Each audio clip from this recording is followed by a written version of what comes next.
প্রমাণ সমেত দ্রোণের সামনেই ঠাম্মির মুখোশ খুলে দিল চিনি। সম্পূর্ণ জানতে ভিডিওটিতে একটি লাইক করে দেখতে থাকো। গল্পের শুরুতেই দেখা যায় গজেন গুন্ডাকে দিয়ে চিনিকে মারবে বলে ঠিক করেছিল ঠাম্মি, আর সেখান থেকেই বাঁচার জন্য চিনি চলে গেছে একটা ঠাকুরের জায়গায়।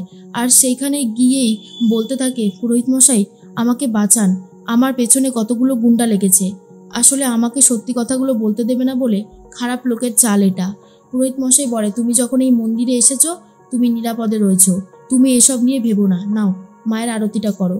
এরপর চিনি মায়ের আরতি করতে থাকে আর বলে, তুমি দেখো ঠাকুর, আমি যেন ভালোভাবে বাড়ি ফিরতে পারি, তারপর ঠাম্মির মুখোশটা চিরতরে খুলে দিতে পারি। ঠাম্মি যে আর কি অন্যায় করবে কে জানে, একের পর এক অন্যায় করে যাচ্ছে। কিন্তু এটা শুনেও আমি খুব খুশি হয়েছি যে আমার মা বাবা এখনো বেঁচে থাকলেও থাকতে পারে। আমি ঠিক খুঁজে বার করব যদি তারা বেঁচে থাকে। এদিকে গজেনকে ফোন করে ঠাম্মি আর বলে, গজেন কি হলো কেসটা, কিছু তো বললে না, মেয়েটাকে শেষ করেছো? গজেন বলে, আসলে কর্তামা, এই মেয়েটা ভীষণ ধরিবাজ, এ আমাদের হাত থেকে বাঁচার জন্য কাছেই একটা মন্দিরে ঢুকে পড়েছে। এবার যতক্ষণ না বেরোতে পারছে ততক্ষণ আমরা কিছু করতে পারবো না। মন্দিরে প্রচুর লোকজন রয়েছে, আমরা যদি কিছু করতে যাই উল্টে আমরাই ফেসে যাব। সেজন্যই বলছি আমরা এখন কিছু করতে পারবো না, একটু সময় তো লাগবেই।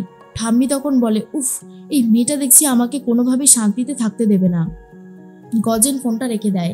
এর মধ্যেই চিনি মনে মনে ভাবে, কি করে যে বাইরে যাব বুঝতে পারছি না, বাইরে বেরোলেই তো ওরা আমাকে ধরবে। এরপরেই মন্দিরের একজন মহিলা এসে বলে, তুমি চিনি তাই তো, পুরোহিত মশাই আমাকে সবটা বলেছে, নাও এটা মায়ের দক্ষিণায় পাওয়া শাড়ি, এই শাড়িটা তুমি পরে নাও, তোমার এই শাড়িটা খুলে ফেলো, কারণ তোমাকে আগে শাড়িটাই পাল্টাতে হবে, গজেন গুন্ডারা তাহলে তোমাকে ধরে নেবে। এরপর চিনি বলে, আপনারা যে আমাকে কিভাবে সাহায্য করছেন আপনারা নিজেরাও জানেন না, এই সাহায্যটুকু পেলে আমার জীবনটা হয়তো বেঁচে যাবে। মহিলাটা বলে, ছি বোন, এ সমস্ত কথা বলতে নেই, ঠাকুরের জায়গায় এসেছো, তোমার জীবন নিয়ে কেউ চিনিমিনি খেলবে, সেটা কি ঠাকুর কি হতে দেবে? তুমি এই শাড়িটা এক্ষুনি পরে নাও, তাহলেই দেখবে অনেকটা প্রবলেম একদম শেষ হয়ে গেছে। এর মধ্যেই চিনি তাড়াতাড়ি করে শাড়িটা পরে নিয়েছে আর নিজের শাড়িটা অন্য একজনকে দিয়ে দেয়, যাতে গজেনরা কনফিউজড হয়ে যায় যে কে চিনি আর কে অন্য কেউ। এরপর চিনির শাড়িটা যে পরে রয়েছে সে মায়ের সামনে দাঁড়িয়ে দাঁড়িয়ে আরতি করতে থাকে। আর গজেন বলে, এর তো আরতি করাই শেষ হচ্ছে না, কখন যে বেরোবে কে জানে। এর মধ্যে চিনির হাতে একটা বাচ্চা দিয়ে দেয় আর বলে, নাও তুমি একে ভালো করে কোলে তুলে নাও, আর তুমি একে নিয়েই ওদের সামনে দিয়ে চলে যাবে, কেউ টেরও পাবে না, কিন্তু দেখো বাচ্চাটা যেন কান্নাকাটি না করে, তাহলেই কিন্তু ওদের সন্দেহটা বাড়বে। চিনি বলে, ঠিক আছে আমি সবটাই করছি, আপনি যাবেন তো আমার সাথে? তখন সেই মহিলাটা বলে, হ্যাঁ হ্যাঁ আমি তো যাবই, ওকে তো আবার ফিরিয়ে আনতে হবে তাই না?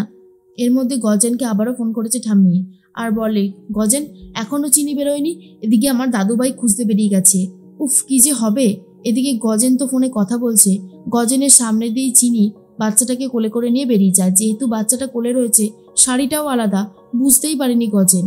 চিনি তো বেরিয়ে গেছে, আবার চিনি সেই বাচ্চাটাকে ওই মহিলার হাতে ফেরত দিয়ে দেয় আর মহিলাটা সেই বাচ্চাটাকে নিয়ে আবার ভেতরেও চলে আসে।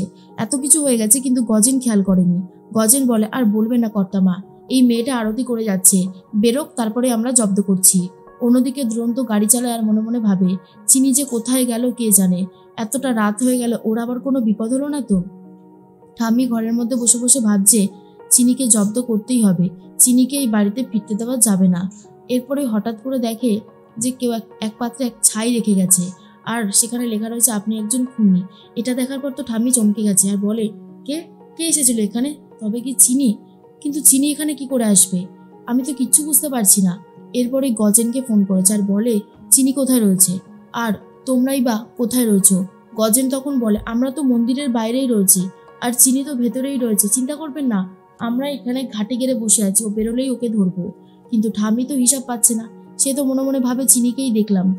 এর মধ্যেই তখনই চিনি এসে তাড়াতাড়ি করে ঠাম্মির ফোন থেকে ফোন করছে গজেনকে। যেহেতু ঠাম্মির ফোন থেকে ফোন করেছে আর ঠাম্মি ঘরে ছিল না, তাই জন্যই ফোনটা নিয়ে ফোন করতে পেরেছিল চিনি। এরপরে গজেন বলে, বলুন কর্তামা, আপনি এত ঘন ঘন ফোন করবেন না, আমরা আছি তো, আমরা খবর দিয়ে দেব, চিনি আজকে ওই বাড়িতে ফিরবে না, আপনি যেমনটা বলেছেন তেমনটাই হবে। তখনই চিনি বুঝতে পারে গুন্ডাগুলোকে তাহলে ঠাম্মিই পাঠিয়েছিল। ঠিক আছে, ঠাম্মি যখন এই সমস্ত কলকাঠি নেড়েছে, ঠাম্মিকে তো একটু জব্দ করতেই হবে। ঠাম্মির ফোন থেকে দ্রোণকে ফোন লাগিয়েছে চিনি, বলে, ছোট মালিক। এরপর দ্রোণ বলে, এ কি, ঠাম্মির ফোন থেকে তুমি ফোন করলে? চিনি তখন বলে, হ্যাঁ ফোন করেছি, আপনি তাড়াতাড়ি বাড়িতে আসুন, আপনাকে অনেক কিছু দেখানোর আছে আমার। তখনই দ্রোণ বলে, বেশ আমি আসছি।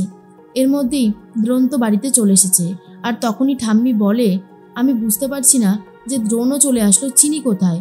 এরপর গজেন ফোন করে বলে, কর্তামা সর্বনাশ হয়ে গেছে, মনে হচ্ছে চিনি পালিয়ে গেছে। আর এটা শোনার পরেই অবাক হয়ে গেছে ঠাম্মি। এর মধ্যেই দ্রোণ বলে, চিনি চিনি তুমি কোথায়?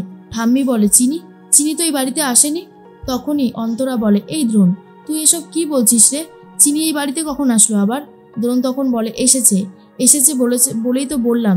এরপরেই ঠাম্মি তখন বলে, ওই মেয়েটা সারাক্ষণ আমাদেরকে জ্বালিয়েই চলেছে, আর মেনে নেওয়া যাচ্ছে না। এর মধ্যেই চিনি ওপর থেকে নামছে আর বলে, ঠাম্মি আপনি বুঝি এই ফোনটা খুঁজছিলেন তাই না? আসলে আমি এই ফোনটা দিয়েই ছোট মালিককে ফোন করে এখানে ডাকলাম। ঠাম্মি তো ভয় পেয়ে গেছে আর ভাবে, সর্বনাশ, ওই ফোনেই তো গজেনের নাম্বারটা রয়েছে, কি করব আমি এখন? এর মধ্যে অপালা বলে, এই চিনি তোমার সাথে আমার অনেক হিসাব বাকি আছে। তুমি আজকে অর্ষিতা ম্যাডামের কাছে আমাকে ছোট করলে কেন, কিসের জন্য? চিনি বলে, ছোট ছোট তো আপনি নিজেকে নিজে করেছেন। আপনি যে গান জানেন না সে কথা আপনি নিজের মুখে কেন বলেননি সবাইকে?